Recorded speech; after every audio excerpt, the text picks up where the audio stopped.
যখন আপনি গর্ভধারণ করেছেন, মা হবেন বলে সিদ্ধান্ত নিয়েছেন, আপনাকে জীবনযাপনও সেই রকম করা উচিত। রবীন্দ্রনাথ ঠাকুরের গান শুনুন, ভালো ভালো সৎ উপদেশ শুনুন, কীর্তন শুনুন, পদকর্তাদের পদাবলী আস্বাদন করুন, শাস্ত্রের বচন আস্বাদন করুন।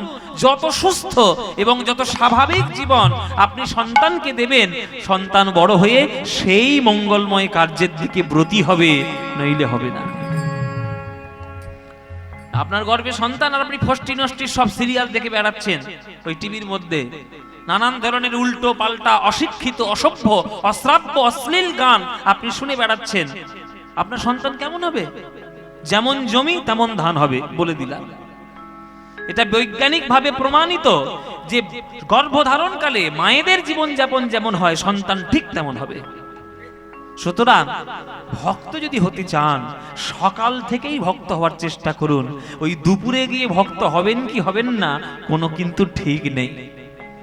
আমাদের সকালের জীবনের সকালটা হলো জীবনের আমাদের প্রভাত, মানে বাচ্চা বেলা, কিশোর বেলা। দুপুর বেলা হলো যৌবনকাল, বিকেল বেলা হলো প্রৌঢ়কাল, সন্ধ্যা বেলা হলো বৃদ্ধকাল, আর রাত মানে মরণের কোলে ঢলে যাওয়া। এই সকালটা যদি সুন্দর না হয়, দিনটাও সুন্দর হবে না। ওই যে আমাদের ইংরেজিতে একটা কথা আছে না, মর্নিং শোজ দ্য ডে। ইংরেজিতে একটা কথা আছে, মর্নিং শোজ দ্য ডে। সকালবেলাটাই উঠলেই তুমি বুঝতে পারবে যে তোমার সারা দিনটা কেমন হতে চলেছে।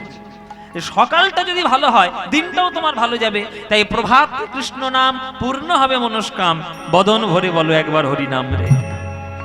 তাই মায়েরা সকাল থেকে শুরু করুন হরিনাম। এই প্রহ্লাদের গল্প আমার এই মনে হলো যে আমরাও আজকের বসে আছি জগৎজননী মায়ের মন্দির প্রাঙ্গণে। হ্যাঁ, আবার আমি শুনলাম যে এটা আপনাদের ঠিকঠাক মূর্তি নয়, আসল মূর্তিটা ওই বট গাছের তলায় আছে। হ্যাঁ, নদী থেকে পাওয়া গেছে, আসল মূর্তি ওইখানে। আমি প্রণামও করে এলাম। তাহলে এই যে একটা মহিমান্বিত জায়গা, মায়ের আশীর্বাদ ধন্য জায়গা, তাহলে আপনারা যদি এই মন্দির প্রাঙ্গণে বসে কীর্তন শুনে যদি ভক্ত না হতে পারলেন, তাহলে ভক্ত প্রহ্লাদের মতো ভক্তি স্থাপন করবেন কে করে? এই মন্দির প্রাঙ্গণটা দেখেই আমার প্রহ্লাদের গল্প মনে পড়ল, যে কেমন করে ভক্ত হতে হয় মাতৃ জঠর থেকে। আপনি ভগবানকে কিচ্ছু দেননি, ভগবান আপনাকে ভুরি ভুরি দিয়ে রেখেছে। সুতরাং সেটা দেওয়ার চেষ্টা করুন। দিলেই আপনি জানবেন যে আপনি সব কিছু পেয়ে যাবেন, সব কিছু পেয়ে যাবেন। সুতরাং সেই ভগবানের চরণে নিজেকে নিবেদন করার চেষ্টা করুন। কৃষ্ণ হলেন শক্তিমান, আর কৃষ্ণের শক্তি হচ্ছে এই মা মহামায়ার রূপ। তিনি হলেন শক্তি। এবার এই শক্তিকে এবং শক্তিমানকে অভেদ্য করা যাবে না। বিভেদ আমরা সৃষ্টি করি মানুষের, সবকিছু স্বার্থপর মানুষ আছে তাদের জন্য। কিন্তু মায়ের গর্ভে বসে যদি কেউ পরমেশ্বর ভগবানের নাম শ্রবণ করতে পারে, সেটি খানিকটা ভক্ত প্রহ্লাদের মতো ব্যাপার ঘটে যায়। আপনারা জানেন কিনা জানি না, সত্যযুগে এক 12 বছরের ছেলে, তার নাম ভক্ত প্রহ্লাদ। সেই প্রহ্লাদ দৈত্য বংশে জন্ম নিয়েছে, দৈত্যের ঔরসে জন্ম নিয়েছে। কিন্তু স্বাভাবিকভাবে আমরা দেখতে পাই যে বাবা মা যেমন হয়, ছেলে পুলেগুলো তেমনই হয়। কিন্তু সম্পূর্ণ বিপরীতগামী হয়ে ভক্ত প্রহ্লাদ দৈত্যের কোন রকম কোন নাম গন্ধ বৈশিষ্ট্য কিচ্ছু না নিয়ে কেবলমাত্র বিষ্ণু ভক্তিতে লীন হয়ে গেছে বা হয়ে গেছিলেন। সেটি কেমন করে হলো, এটা সম্পূর্ণ বিজ্ঞানের ব্যাপার। আমরা আমাদের পুরাণ শাস্ত্রের গল্পগুলোকে একটা গল্পের কাহিনীর মাধ্যমে আমরা শুনি, কিন্তু তার ভেতরের বিজ্ঞানকে আমরা কখনো দেখার চেষ্টা করি না। উপরে উপরে আমরা যা শুনি সেইটা নিয়ে বেরিয়ে যাই, ভেতরে কি আছে ডিপ আমরা কখনো খুঁজতে যাই না। কেন ভক্ত প্রহ্লাদ এত ভক্ত হলো, এর পিছনে তো কারণ আছে, এর পিছনে তো ঘটনা আছে। সেগুলো তো আমরা কখনো ব্যাকগ্রাউন্ডের ঘটনাগুলো শুনি না। আমরা একটা মানুষের সফলতা দেখি, যে মানুষটা খুব সফল, আবার তাকে দেখি হিংসেও করি। কিন্তু সে সফল হওয়ার পিছনের অনেকগুলো গল্প থাকে। এমনি এমনি কেউ সফল হয় না। সেই গল্পটা যদি আপনি না শুনে থাকেন তাহলে আসল ঘটনা জানলেন না। শুনুন, হিরণ্যাক্ষকে বধ করেছিল বরাহরূপী ভগবান, আর হিরণ্যাক্ষের ভাই ছিল হিরণ্যকশিপু। হিরণ্যকশিপু দাদাকে বধ করেছে, দৈত্য বংশের আমরা দুই ভাই, আমার দাদাকে বধ করেছে বরাহরূপী বিষ্ণু। এই যে প্রতিশোধের একটা আগুন দৈত্যদের মধ্যে সবসময়ই থাকে, যে আমিও প্রতিশোধ নেব। আস্তে আস্তে এই যে আবার শুরু হয়েছে, সকাল হলো আর শুরু হলো গন্ডগোলেদের। চুপচাপ করে আসছে, চুপচাপ করে বসো না। এত কথা বললে গানটা গাইতে ভালো লাগে না, এত কথা বললে। কিছু বলবো, কিছু শোনাবো, শুধু নিজেদের মধ্যে শুধু গল্প। যে আসছো চুপচাপ জায়গা পেলে চুপচাপ বসে যাবে। তো সেই হিরণ্যকশিপু তিনি ভাবলেন যে আমার দাদাকে বধ করেছে বরাহরূপী বিষ্ণু, ওকে ব্যবস্থা আমি করবই, আমি শাস্তি দেবই। যতক্ষণ না ওই বিষ্ণুর আমি উল্টো পাল্টা করে ফেলছি ততক্ষণ আমার শান্তি নেই। এই বলে ব্রহ্মার উপাসনা করার জন্য, ব্রহ্মার তপস্যা করার জন্য হিরণ্যকশিপু চলে গেলেন। আপনারা জেনে রাখুন, সত্যযুগের মানুষের আয়ু ছিল 1,00,000 বৎসর। 1,00,000 বছর আয়ু ছিল সত্যযুগের মানুষের। এবার 1,00,000, আমাদের আয়ুটা এখন বর্তমানে 100 বছর গড়ে ঠেকেছে, কেননা যত যুগ গেছে একটা করে শূন্য কেটেছে। সত্যযুগের আয়ু ছিল 1,00,000, ত্রেতা যুগ যেই পড়েছে একটা শূন্য কেটে গেছে, 10,000 হয়ে গেছে। দাপর যুগ যেই পড়েছে আর একটা শূন্য কেটে গেছে, 1,000 হয়ে গেছে। এই যেই কলিযুগ পড়েছে আর একটা শূন্য কেটেছে, সেটা 100-তে গিয়ে ঠেকেছে। এটা যুগের ধর্ম, কিছু করার নেই। হ্যাঁ, আবার যদি যখন পৃথিবী শেষ হবে তখন আর একটা কাটবে, 10-ই শেষ। যাই হোক, তো সত্যযুগের মানুষের আয়ু যেহেতু 1,00,000 বছর ছিল, ওই জন্য 10,000, 15,000, 20,000 বছর তারা তপস্যা করে কাটালেও তাদের কিচ্ছু যায় আসে না। কেননা তাদের সামর্থ্য সেই রকম, তাদের শক্তি সেই রকম, তাদের পরিবেশটাও সেই রকম। ওই জন্য হিরণ্যকশিপু চলে গেল ব্রহ্মার তপস্যা করতে। এইবার এই যে ব্রহ্মার তপস্যা করতে গেল, দেবরাজ ইন্দ্র, দেবতাদের রাজা, তিনি মনে, তখন কিন্তু কয়াধু গর্ভবতী। ও মায়েরা শুনে রাখো, কত ইন্টারেস্টিং গল্প। হিরণ্যকশিপুর ঔরসে কয়াধুর গর্ভ সঞ্চার হয়ে গেছে, কয়াধু গর্ভবতী। এবার দেবরাজ ইন্দ্র মনে মনে ভাবলো যে শত্রুর শেষ রাখতে নেই। এই যে সুযোগ, হিরণ্যকশিপু গেছে তপস্যা করতে, বাড়ি রয়েছে কয়াধু, তাহলে ওর গর্ভে যে সন্তান আসবে সেও নিশ্চয়ই দৈত্য হবে। তাহলে পরবর্তীকালে সেও ওর বাবার মতো চক্রান্ত করে স্বর্গরাজ্য আক্রমণ করবে, সব ফন্দি ফিকিরিগুলো আঁটবে। তাই শত্রু শেষ রাখতে নেই, বীজ থেকে, গোড়া থেকে নির্মূল করা উচিত। এই সিদ্ধান্ত নিয়ে বজ্র নিয়ে তেড়ে এলো কয়াধুকে, কয়াধুর গর্ভ নষ্ট করবে বলে।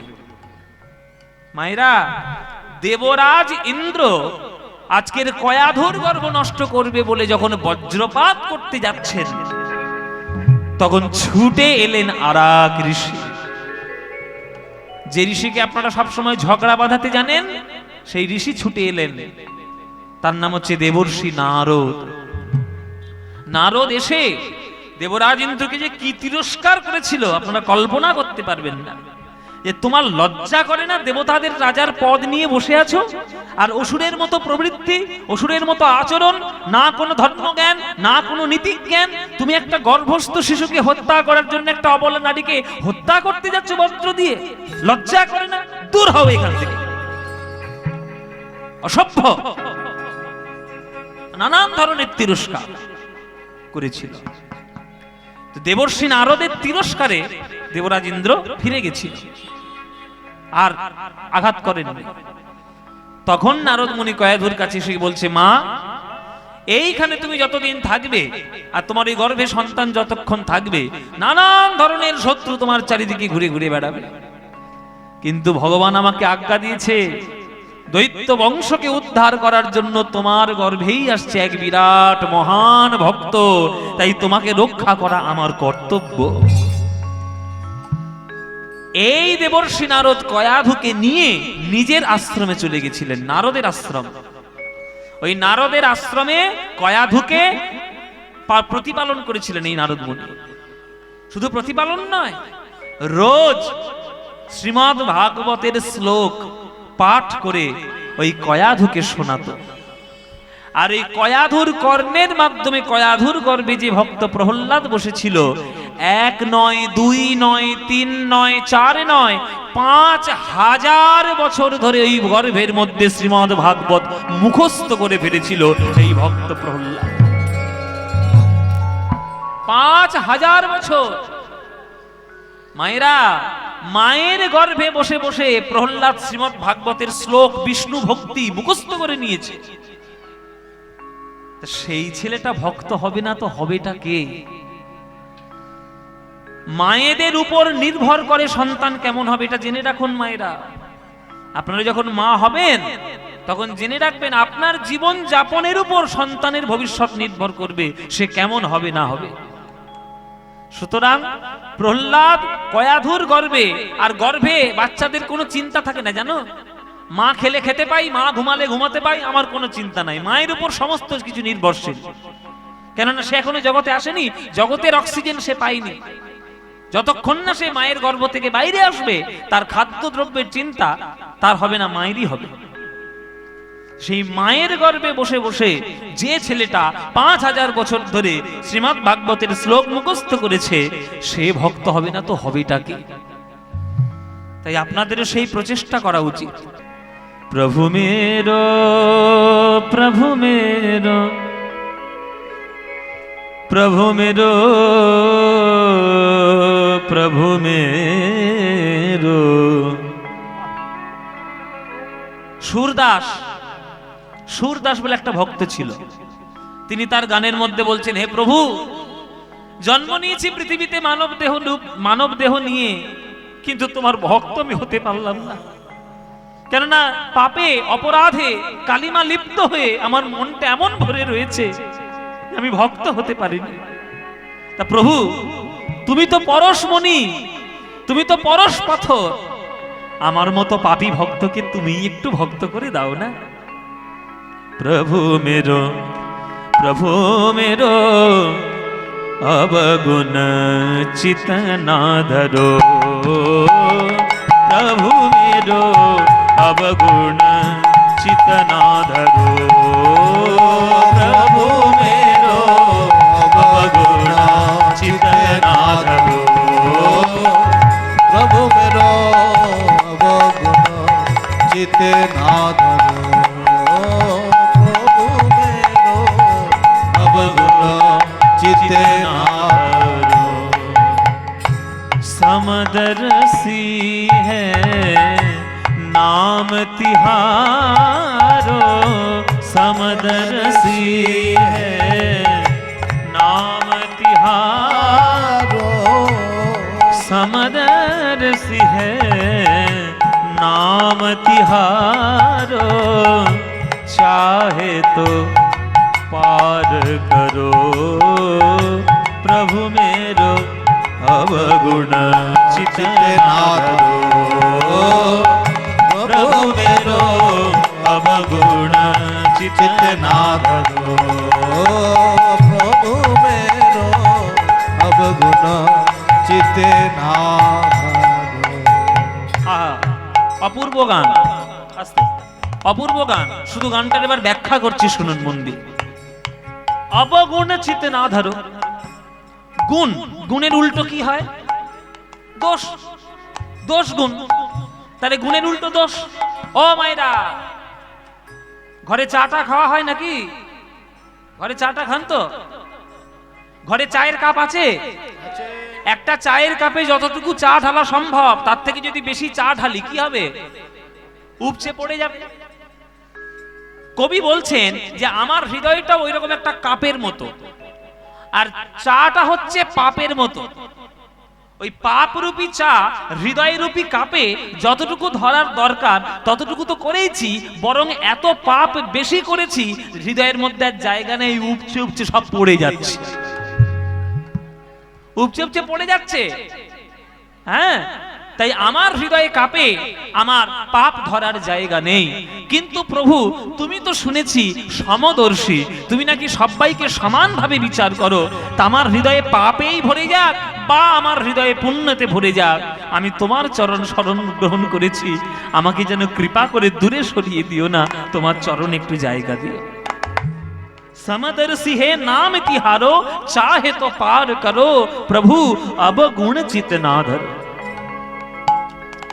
एक लोहा पूजा में राखत, एक रहत व्याध के घर परो। एक लोहा पूजा में राखत, एक रहो तो बैध के घर पर। আস্তে। একটা লোহা মন্দিরে থাকে ফলমূল কাটার জন্য, লোহা ওই শশা কলা আপেল কাটার জন্য। আর একটা লোহা থাকে জল্লাদের বাড়িতে মুন্ডু কাটার জন্য, ছাগলের মুন্ডু গরুর মুন্ডু কাটার জন্য। জল্লাদের বাড়িতে একটা লোহা, একটা মন্দির একটা লোহা। তাহলে একটা ফল কাটছে, একটা মাংস কাটছে, দুটোই কিন্তু লোহা। কিন্তু দুটো লোহাই যদি পরশ পাথরের কাছে যায়, তাহলে পরশ পাথর কি বিচার করবে যে আমি মন্দিরের লোহাটাকে সোনা করব, মাংস কাটার লোহাকে সোনা করব না? বলবে? বলবে? শীতকালে গরমকালে যখন সন্ধ্যাবেলায় ঠান্ডা হাওয়া বয়ে যায়, তখন ঠান্ডা হাওয়া কখনো বিচার করে বয়ে যায় যে আমি হিন্দুর গলি দিয়ে বয়ে যাব, মুসলমানের গলি দিয়ে বয়ে যাব না? বলে কোনো কোন জাত ধর্ম দেখে সূর্যের আলো পড়ে? কোন জাত ধর্ম দেখে বায়ু বয়? কোন জাত ধর্ম দেখে কি পৃথিবীর অক্সিজেন আপনার সাপ্লাই হয়? হয় না তো। তাহলে ভগবানের চরণে যাব, সে আমি পাপী হই আর পুণ্যবান হই। পরশ পাথরের ছোঁয়া যখন পাবো, আমি মাংস কাটা লোহা হই বা আমি ফল কাটা লোহা হই, মুক্তি আমি পাবই পাবো। এক লোহা पूजा में राखत, एक रहत व्याध के घर परो। एक लोहा पूजा में राखत, एक रहो तो बैध के घर पर। पारस के मन द्विधा नहीं होता है, पारस के मन द्विधा नहीं होता है। पारस के मन द्विधा नहीं होता है, पारस के मानो द्विधा नहीं होता है। পরশ পাথরের মনে যেমন কোনো দ্বন্দ্ব থাকে না, সে যেমন ওই মন্দিরের লোহাকে সোনা করে, সে আবার জল্লাদের মাংস কাটার লোহাকে সোনা করে। पारस के मन द्विधा नहीं होता है, पारस के मानो द्विधा नहीं होता है। दुहुओं को कांचन करो प्रभु मेरो, दुहुओं को कांचन करो प्रभु मेरो, अब गुण चित ना धरो प्रभु मेरो, अब गुण चित ना धरो प्रभु मेरो, अब गुण चित ना धरो। एक नदिया एक नार कहावत, मैलो नीर भरो। जब मिले एक दोनों बनन भय, गंगा सुर सुर नाम धरो। आहा, এসব গানে আমার গান গাইতে গিয়ে কাঁটা দিচ্ছে গায়ে। সব গান পাবেন, সব গান। আমি তো বলেছি 14 পুরুষের ভাগ্য ভালো যে বাংলায় জন্ম নিয়েছেন আর ভারতবর্ষে জন্ম নিয়েছেন। 14 পুরুষের ভাগ্য ভালো। এই রত্ন, এই প্রেম সম্পত্তি যারা পায়নি, পাওয়ার জন্য আজকে নবদ্বীপে এসে লালায়িত হচ্ছে, গড়াগড়ি দিচ্ছে আমেরিকার লোকেরা। দেখে আসুন, আমার কথা যদি বিশ্বাস না হয়। America, England, Japan, German, Russia সব জায়গার লোকেরা আজকের গড়াগড়ি দিচ্ছে ইসকন মন্দিরে। তারা পাগল নয়, মাথা তাদের খারাপ হয়নি, অনেক তারা টেকনোলজিতে উন্নত, কিন্তু তারা বুঝে গেছে যে আমাদের দেশটা টেকনোলজি দিয়ে উন্নতি করেছি, ভেতরের প্রেম দিয়ে আমরা উন্নতি করতে পারিনি। এই ভেতরের প্রেমটা পাওয়ার জন্য আজ নবদ্বীপের ধুলায় এসে গড়াগড়ি দিচ্ছে, বৃন্দাবনের মাটিতে গড়াগড়ি দিচ্ছে, এমনি এমনি নয়। সুরদাস কি বলছে দেখুন, एक नदिया एक नार कहावत मैलो नीर भरो, जब मिले एक दोनों बनन भय गंगा सुर सुर नाम धरो। দেখবেন একটা পাড়ার মধ্যে দুদিকে দুটো জলের ধারা থাকে, একটা পরিষ্কার জলের ধারা, একটা নর্দমার জলের ধারা। আমরা কলকাতায় থাকি, আমরা নর্দমার ব্যাপারটা বুঝি, আপনারা গ্রাম বাংলা হয়তো না বুঝতে পারে, কিন্তু নর্দমার ব্যাপার আমরা কলকাতার লোক থাকরা বুঝি। বর্ষাকালে যখন বৃষ্টি হয় সব ওই যত পচা জল সব ঘরের মধ্যে ঢুকে যায়, নর্দমা ঘরও বনে হয়ে যায়, কি করবেন, কিচ্ছু তো করার নেই। একটা নর্দমার জল যাচ্ছে নোংরা, একটা এমনি খালের জল যাচ্ছে পরিষ্কার। এই যে পরিষ্কার খালের জল আর অপরিষ্কার নোংরা জল, এই দুটো জলই গিয়ে যখন গঙ্গার সঙ্গে মিলিত হচ্ছে, সেই গঙ্গাসাগরের তীরে দাঁড়িয়ে কেউ কখনো বিচার করতে পারে না যে এটা নোংরা জল না এটা পবিত্র মায়ের গঙ্গা জল। পারবে বাবা? হর তীর্থ বার বার গঙ্গা সাগর একবার, সব তীর্থ বারবার, গঙ্গা সাগর একবার। তাহলে সেই একবার যখন গঙ্গা সাগরে গিয়ে তুমি স্নান করছো, তুমি যখন জলটা নিয়ে মাথায় তুলছো, তুমি কি বিচার করছো যেটা নোংরা জল, এটা নর্দমার জল না এটা খালের জল? বিচার করো। শুধু তখন কি বিচার করো, যেটা হলো গঙ্গা জল, এই গঙ্গা জলে যদি আমি স্নান করতে পারি আমার জীবন ধন্য। তাহলে দুটো স্রোতেরই দরকার আছে। হ্যাঁ, জগতে নর্দমার জলও যাবে, জগতে পরিষ্কার জলও যাবে, কিন্তু দুটোই যখন গঙ্গার সঙ্গে মিলিত হবে, তার তখন যেমন জাত ধর্ম থাকে না, তেমনি পাপী হোক আর পুণ্যবান হোক, কেউ যদি ভগবান চরণ রূপী গঙ্গার জল একবার পেয়ে যায়, তার কখনো ওই নর্দমার বিচার, পরিষ্কারের বিচার কেউ করবে না, কেউ করবে না। एक जीव एक ब्रह्म कहावत, सूरदास झगड़ो एक जीव एक ब्रह्म कहावत, सूरदास झगड़ो अज्ञान से भेद न होवे, अज्ञान से भेद न होवे, ज्ञानी काहे भेद करो प्रभु मेरो, ज्ञानी काहे भेद करो। এই গানটি কার জীবনে পরিবর্তন এনেছিল জানেন? স্বামী বিবেকানন্দ। বিবেকানন্দ এক রাজার বাড়িতে গিয়ে নিমন্ত্রিত অতিথি হয়ে গেছে। আর আগেকার দিনে রাজা রাজরাদের একটা স্বভাব ছিল, বৈশিষ্ট্য ছিল, যে ভালো বাইজিদের নিয়ে গান বাজনার মেহফিল জমানো, গান বাজনার মজলিস করা, গান বাজনার আসর বসানো। এবার বিবেকানন্দ মনে মনে ভাবলেন যে আমি একটা সন্ন্যাসী মানুষ, আমি যদি ওই মজলিসে যাই তাহলে আমার সম্মানে একটা হানি হবে।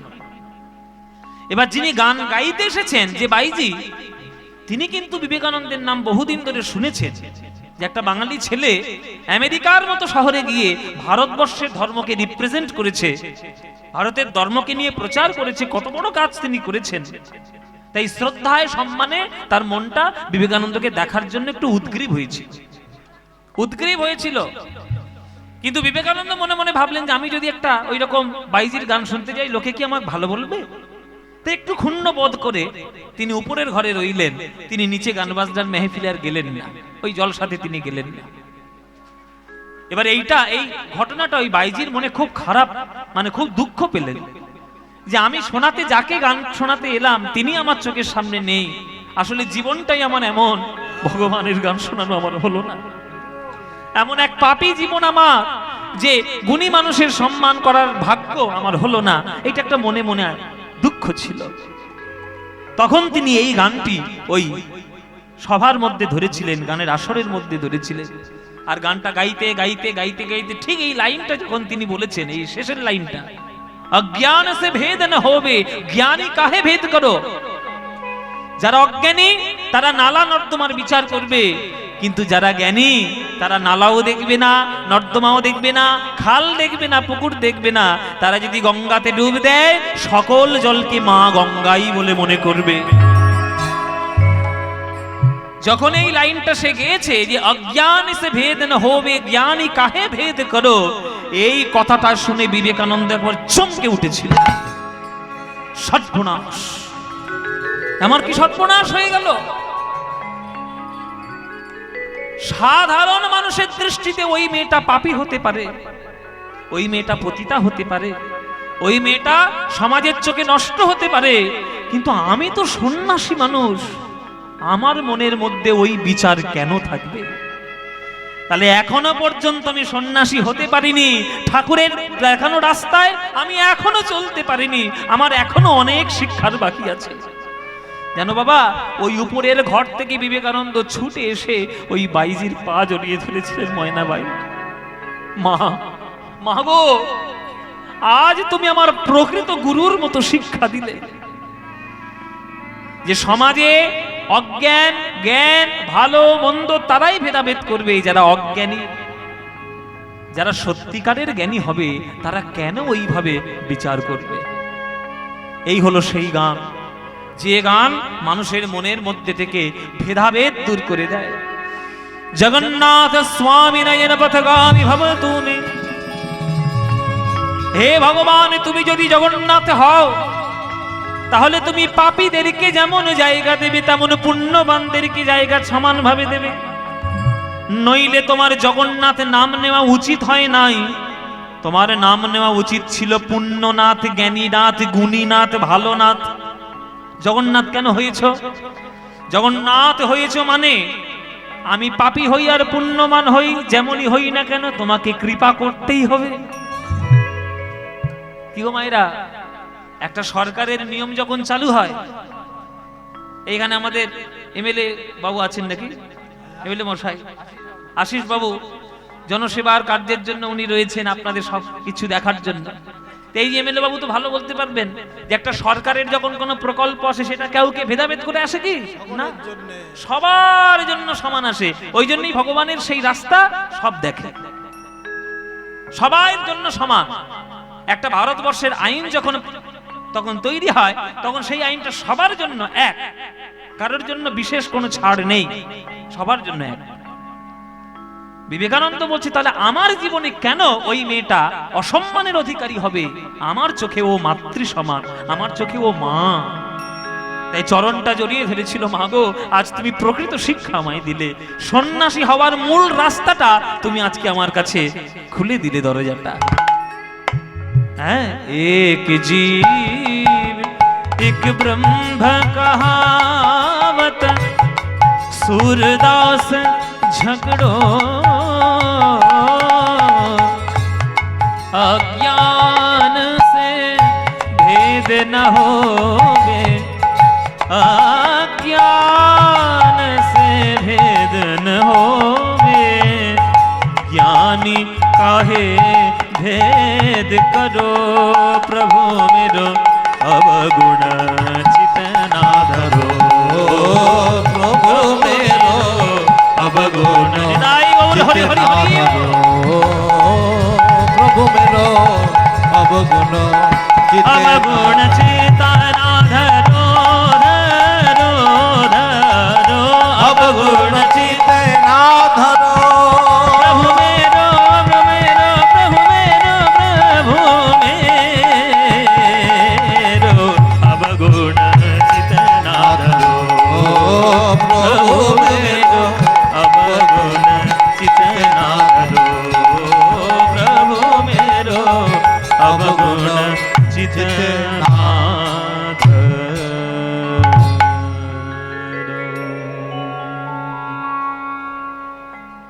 বল, হরি বল। এই এত সুন্দর ভজন সুরদাসের লেখা। অন্ধ লোক ছিলেন, কিন্তু যা তিনি দর্শন দেখে, সব জিনিস মায়েরা জেনে রাখবেন, সব জিনিস চোখ খুলে দেখা যায় না। যারা অন্ধ হয় তারা যে জিনিসটা দেখতে পারবে, তুমি সারা জীবন চোখ খুলেও সেই জিনিস দেখতে পারবে না।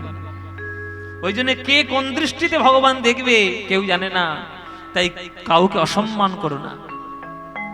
হ্যাঁ, তাই মহাপ্রভু আমার সেই ভেদাভেদ দূর করার জন্য এসেছেন এই কলিযুগে। তাই পদকর্তা বলেছেন, বড়ই অবতার ভাই বড়ই অবতার, পতিতেরে বিলা হলো প্রেমের ভান্ডার। বড়ই অপরূপ ভাই রে, বড়ই অপরূপ ভাই রে, আমার গোরা চাঁদের লীলা রে। বড়ই অপরূপ ভাই রে, আমার গোরা চাঁদের নীলা রে। রাজা হইয়া কাঁধে করে ওই বৈষ্ণবের ঝোলা রে। রাজা হইয়া কাঁধে করে বৈষ্ণবের ঝোলা রে। রাজা হইয়া কাঁধে করে বৈষ্ণবের ঝোলা রে। রাজা হইয়া কাঁধে করে বৈষ্ণবের ঝোলা। আহা, গৌরাঙ্গ করুণার কথা আমি কহিতে না পারি রে। গৌরাঙ্গ করুণার করুণার কথা আমি কহিতে না পারি। আজ সংকীর্তন মাঝে নাচে কুলের বউ হারি রে। সংকীর্তন মাঝে নাচে কুলের গৌহারি। হরি বল, হরি বল। ও মায়েরা, এই কীর্তন শুনতে ভালো লাগে তো নাকি? বলে বাবা, কালকে থেকে তুমি এক কথা বারবার আমাদের প্রশ্ন করে যাচ্ছ, কীর্তন শুনতে ভালো লাগে, ভালো লাগে, ভালো লাগে। আরে ভালো লাগে বলেই তো নদী ঝাঁপিয়ে মাঠ ভাঙিয়ে তবেই তো তোমার কীর্তন শুনতে এসছে, কি গো, তাই না? এই আমার গান শোনার জন্য কত দূর দূর থেকে লোক এসছে কীর্তন। কেউ মাঠ ভেঙে এসছে, কেউ সাইকেল নিয়ে এসছে, কেউ বাইক নিয়ে এসছে, কেউ টোটো নিয়ে এসছে। তো এক কথা বারবার বলার কি দরকার? ভালো লাগে, হ্যাঁ রে বাবা, ভালো লাগে রে বাবা, ভালো লাগে বলে তো ইচ্ছে। বারবার বলার কি দরকার? জেনে রাখো মায়েরা, এই যে তোমরা আজকের পাশাপাশি বসে ঘর থেকে বাইরে এসে কীর্তন শুনছো, এটার প্রধান গুরু দায়িত্ব এবং প্রধান কৃতজ্ঞতা জানিয়ে রাখবে গৌর হরিকে। কেননা তিনিই বলেছিলেন, নারীদের যদি আজকে কীর্তন শোনানো না হয় তাহলে ভক্ত সন্তান জন্ম নেবে কি করে? মায়েদের কীর্তন শোনা সব থেকে জরুরি। কীর্তনের মধ্যে কোন শিক্ষাটি রয়েছে মায়েদের শিখে নেওয়া জরুরি। সেইভাবে জীবনযাপনটা পালন করা জরুরি। জীবনটা ফুর্তি করার জন্য নয়, জীবনটা সঠিকভাবে গঠন করার জন্য। এই যে এখনকার দিনে ফেসবুকে আর ইউটিউবে কত রকম দার্শনিক বেরিয়েছে, একটাই তো জন্ম পাবে, ফুর্তি করে কাটিয়ে দাও। বাহ, কি যুক্তি! এই কথা যদি ভাবতো একটা জীবন পেয়েছি ফুর্তি করে উড়িয়ে দিই, তাহলে নরেন্দ্রনাথ দত্ত বিবেকানন্দ হতে পারতো? ফুর্তি করে কাটাননি, জীবনকে গঠন করেছে, জগতের সেবার কাজে লাগিয়েছেন, ঈশ্বর সেবায় করেছেন। বহুরূপে সম্মুখে তোমার ছাড়ি কোথা খুঁজেছ ঈশ্বর। তারপরের লাইন কি? তারপরের লাইনটা কি? জীবে প্রেম করে যেই জন সেই জন সেবিছে ঈশ্বর। তাহলে অর্ধেক অর্ধেক লাইন মনে রাখলে হবে? গোটা লাইন জানতে হবে। গোটা লাইন জানতে হবে। জীবনটা ফুর্তি করার জন্য নয়, জীবনটা গঠন করার জন্য। মানব জন্ম পেয়েছেন, এই জন্মটা পেয়ে সাধনার মাধ্যমে ঈশ্বরের চরণ লাভ করার চেষ্টা করুন, ভালো হওয়ার চেষ্টা করুন। ফুর্তি করবেন না, জীবনটা ফুর্তির জন্য নয়। আনন্দ থাকবে, কষ্টের মধ্যে যে আনন্দটা আপনি পাবেন, আপনি সেটা কখনো আনন্দ করে পেতে পারবেন না। একটা চাষি ভাই যখন সারা মাস খেটে খেটে, আপনারা তো ভালো বুঝবেন কারণ আপনাদের চাষের দেশ, বেশিরভাগ আপনারা চাষি মানুষ। একটা চাষি ভাই বর্ষাকালে যখন ধান পোতে, কত বুক ভরা আশা নিয়ে সে ধানটা পোতে, হ্যাঁ, ফসলটা রোপণ করে, মাঠের জল, আকাশের জল, বিদ্যুৎ সবকিছু কত কষ্ট করে সেই মাঠের যখন ধানটা সোনার ধান যখন ফসল হয়ে ওঠে, সেই আনন্দ কখনো পাওয়া যায়? অন্য কোনো মানুষ পাবে? পাবে না। তাই কষ্ট করে কেষ্ট পাওয়ার যে আনন্দ, ওই আনন্দ তোমরা পাবে না। তাই ফুর্তি টুর্তি করে জীবন কাটানোর দরকার নেই। আনন্দ করবে না কেন? নিশ্চয়ই করবে। তাই বলে দিশাহীন আনন্দ করে কোনো লাভ নেই। দিশাহীন আনন্দ নয়। লক্ষ্য শূন্য লক্ষ্য বাসনা ছুটিছে গভীর আধারে, জানি না কখন ডুবে যাবে কোন অকুল গরল পাথারে। সুতরাং খবরদার, লক্ষ্যহীন জীবন যেন না হয়। আপনি যে কাজ করছেন সেই কাজটি আপনার লক্ষ্য, সেই কাজটিকে পূর্ণ করুন, লক্ষ্য পূর্ণ করুন। মানব জীবন পেয়েছেন ভগবান লাভ করার জন্য, ঈশ্বর লাভ করে সেই মানব জীবনটি পূর্ণ করুন, তবেই জীবনের লাভ হবে। জয় নিতাই। সুতরাং এই যে মায়েরা কীর্তন শুনতে এসেছেন, এই মায়েরা কীর্তন শুনে আপনারা ঈশ্বর জীবনটিকে লাভ করার চেষ্টা করবেন। হ্যাঁ, গৌরাঙ্গ করুণার কথা আমি কহিতে না পারি রে, গৌরাঙ্গ করুণার কথা কহিতে না পারি রে, সংকীর্তন মাঝে নাচে কুলের বৌহারি রে, সংকীর্তন মাঝে নাচে ফুলের বৌহারি, যবনেও নাচে গায় আর বলে হরিনাম হরিনাম রে, যবনেও নাচে গায় বলে হরিনাম, নাচে গায় বলে হরিনাম রে, ওগো হেন অবতারে সে বঞ্চিত বলরাম রে, হেন অবতারে সে বঞ্চিত বলরাম, বলরাম দাস কি রে বলে ওগো এবারে আমি বঞ্চিত হলাম, এবার আমি বঞ্চিত হলাম, করুণা সিন্ধু অবতারে এবারে আমি বঞ্চিত হলাম, এমন করুণা সিন্ধু অবতারে এবার আমি বঞ্চিত হলাম, এমন করুণা সিন্ধু অবতারে আমার গৌর হরি নেচে চলে গেল, করুণা সিন্ধু অবতারে গৌর নেচে নেচে চলে গেল, করুণা সিন্ধু অবতারে নেচে নেচে চলে গেল, করুণা সিন্ধু অবতারে এবারে আমি বঞ্চিত হলাম, হেন অবতারে সে বঞ্চিত বলরাম, যবনেও নাচে গায়ে বলে হরিনাম, হেনই অবতারে সে বঞ্চিত বলরাম। যবন আমরা কাদের বলি? কাদের যবন বলি আমরা? আমরা একটা নির্দিষ্ট জাতিকে যবন বলি, কিন্তু যবনের একটা মানে আছে, যবনের একটা সংজ্ঞা আছে। যে ধর্ম, যে পথ ভারতবর্ষের আর্য ভূমিতে জন্মগ্রহণ করেনি, যে আদর্শ ভারতবর্ষের মাটিতে জন্মগ্রহণ করেনি, আমরা তাদের যবন বলি। যেমন ইসলাম ধর্ম ভারতের ধর্ম নয়, আর মাত্র কিছুদিন আগেকার ধর্ম, মাত্র ১৫০০ বছর পুরনো। ১৫০০ বছর আগে ইসলামের কোনো নামগন্ধ কিচ্ছু ছিল না। মাত্র ১৫০০ বছর আগে ইসলাম ধর্ম এসেছে। খ্রিস্ট ধর্ম মানে খ্রিস্টানরা মাত্র ২০০০ বছর আগে এসেছে। তার আগে খ্রিস্ট ধর্ম বলে কিছু ছিল না। বৌদ্ধ ধর্ম ২৫০০ বছরের পুরনো। ত্রিপিটক, হ্যাঁ, এগুলো সমস্ত কিছু অনেক এই ২৫০০-৩০০০ বেশি পুরনো, বেশি নয়। কিন্তু সনাতন ধর্ম, বৈদিক ধর্ম, এই যে কত বছরের পুরনো ধর্ম, এখনো পর্যন্ত রিসার্চ করে করে বার করাই যায়নি। সেই ধর্ম আমরা অবলম্বন করি। তাই আমাদের ধর্মটা যবন ধর্ম নয়। ওরা ওই দেশ থেকে এই দেশে ধর্মটি দিয়েছেন, তাই যবন।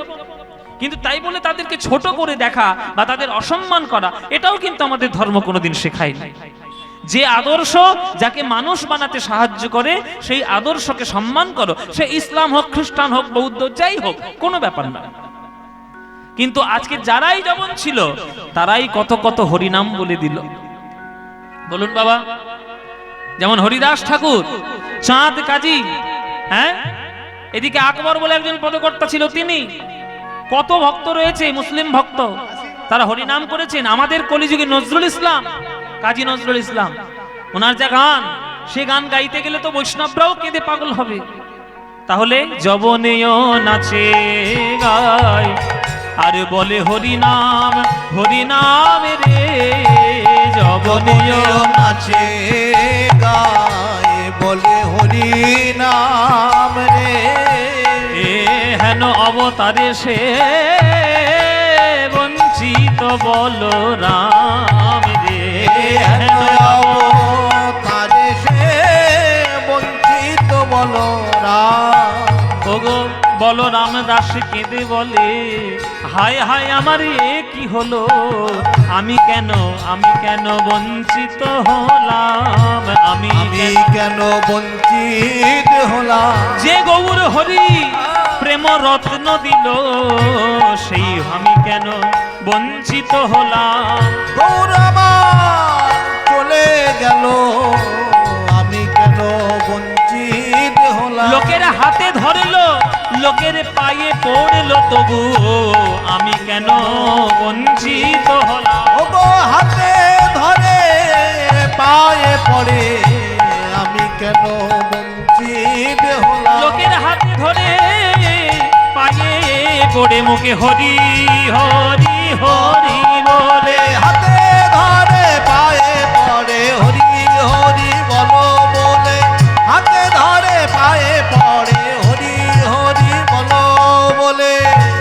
ওগো এবারে আমি বঞ্চিত হলাম, হেন অব তারে সে বঞ্চিত বলো রাম রে, হেন অব তারে সে বঞ্চিত বলো রাম। হেন অবতারে সে বঞ্চিত বলো ও রাম রে, হেন অবতারে সে বঞ্চিত বলো ও রাম রে, হেন অবতারে সে চিত বলো রাম রে, হেন অবতারে সে বঞ্চিত বলো রাম রে, হেন অবতারে সে বঞ্চিত বলো ও রাম রে, হেন অবতারে সে বঞ্চিত বলো রাম রে, হেন অবতারে সে বঞ্চিত বলো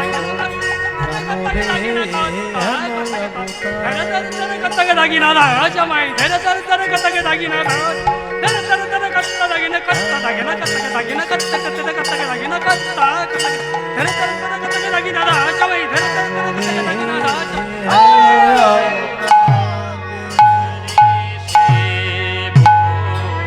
বঞ্চিত বলো ও রাম রে, হেন অবতারে বঞ্চিত বলো রাম রে, হেন অবতারে সে বঞ্চিত বলো রাম রে, হেন অবতারে সে বঞ্চিত বলো।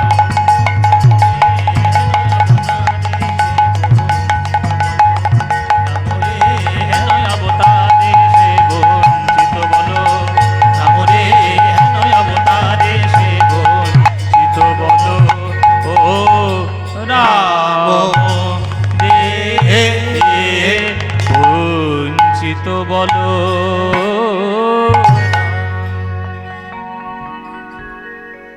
আজকের এই সকালের যে লীলা কীর্তন, এই লীলা কীর্তনের অর্ধেক ব্যয়ভার বহন করছেন স্বর্গীয় জ্ঞানেন্দ্রনাথ মণ্ডল স্মৃতির উদ্দেশ্যে তাহার স্ত্রী গীতা রানী মণ্ডল, নাতি সন্দীপ মণ্ডল, শঙ্খদীপ মণ্ডল, নাতনি সিদ্ধা মণ্ডল, স্নেহা মণ্ডল, সমৃদ্ধা মণ্ডল ও বাকি আচ্ছা, বাকি অর্ধেক ভার যেটা বহন করছেন স্বর্গীয় কালীকিঙ্কর পাল ও স্বর্গীয়া ভানুমতি পালের স্মৃতির উদ্দেশ্যে, তাহাদের পুত্র বিমল পাল, পুত্রবধূ মিনতি পাল, নাতি গান্ধী পাল ও নাতবউ অম্বিকা রানী পাল, নাতনি দেবপ্রীতা পাল, পাতডাঙ্গা। এই সকালবেলা গানের অনুষ্ঠানের এই যে লীলা কীর্তনের ব্যয়ভার তারা গ্রহণ করছেন। ঈশ্বর সর্বতকরণে তাদের মঙ্গল কামনা করুক, তাদের মঙ্গল আপনারা প্রার্থনা জানাবেন কীর্তনের মাধ্যমে। চলুন আমরা গৌরচন্দ্রিকা আস্বাদন করলাম। আজকের আমরা দেখব যে একটা মানুষ যখন চচ্চর করে উপরের দিকে ওঠে তখন তাকে নামানোর জন্য হাজার মানুষের প্রচেষ্টা থেকে যায়।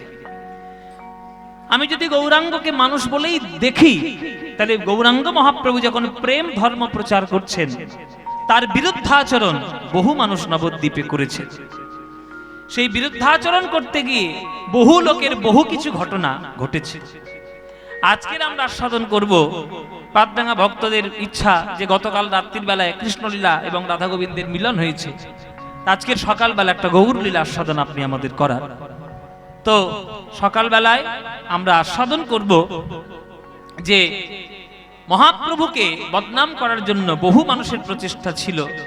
তার মধ্যে এমন একটা মানুষ ছিল যিনি শাক্ত ধর্ম অবলম্বী, কিন্তু তিনি বৈষ্ণব ধর্মের মহিমা খুব একটা ভালো বোঝেননি।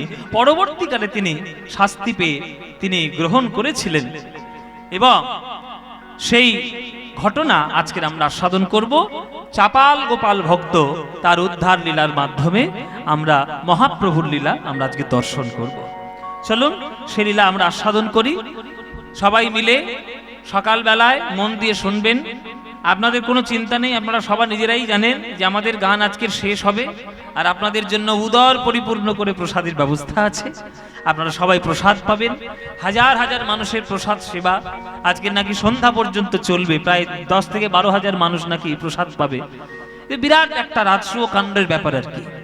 যাই হোক, আপনারা সেই প্রসাদ গ্রহণ করবেন এবং যতক্ষণ গানটা হবে গানটা মন দিয়ে শুনবেন। চলুন চাপাল গোপালকে কেমন ভাবে মহাপ্রভু উদ্ধার করেছিলেন, কেমন ভাবে তার অহংকারকে চূর্ণ বিচূর্ণ করেছিলেন এবং ভক্তি ধর্ম বৈষ্ণব শাক্তের অন্তর্দ্বন্দ্ব কি করে তিনি মিটিয়েছিলেন, সব ঘটনা আমরা আজকে জানবো।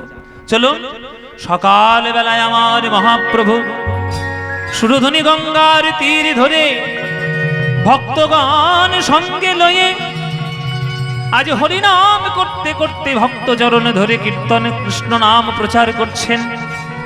আর বলছে, ভাই রে, মানব জনম যখন লাভ করেছিস তখন বৃথা বৃথা জনম কাটিয়ে দিস না, বৃথা বৃথা জনম কাটিয়ে দিস না। আজ সকালে সুরধ্বনির তীরে তীর মহাবিল সই সমবয় বালক সঙ্গ, সুরধ্বনির তীরে তীর মহাবিল হরি হরি সমবয় বালক সঙ্গ, সুরধ্বনির তীরে তীর মহাবিল সমবয় বালক সঙ্গ, সুরধ্বনির তীরে করতালে তালে ধ্বনিত হরি হরি ধ্বনি, করতালে তালে ধ্বনিত হরি হরি ধ্বনি, করতালে তালে ধ্বনিত হরি হরি ধ্বনি,